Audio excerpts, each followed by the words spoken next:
question says, a car starting from rest accelerates at a rate of f through a distance s, then continues at a constant speed for time t, and then decelerates at a rate f by 2 to come to rest.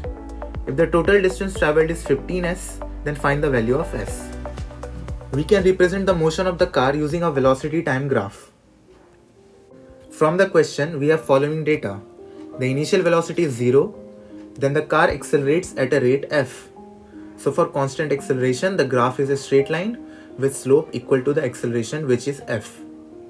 And the distance covered is equal to the area below the graph, that is s. Now at this instant, the car stops accelerating and continues with a constant velocity for a time interval of t. So the graph is a straight line. Let x1 be the distance traveled in this interval. After this, the car decelerates by a rate of f by 2 and comes to rest. So the graph will be a straight line with negative slope. Let x2 be the distance traveled. Let Vm be the maximum velocity reached during the entire motion of the car. Now we will find the value of maximum velocity using the kinematical equation. The kinematical equation used here is Vf square equals to Vi square plus 2ax.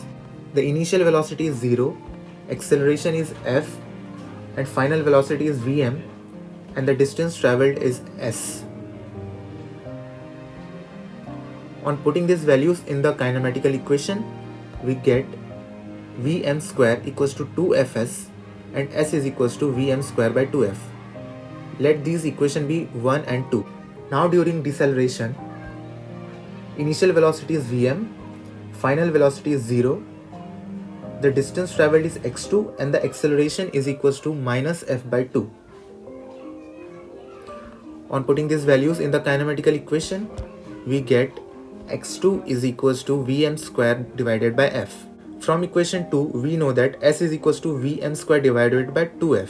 So we can say that x2 is equals to 2 times of s.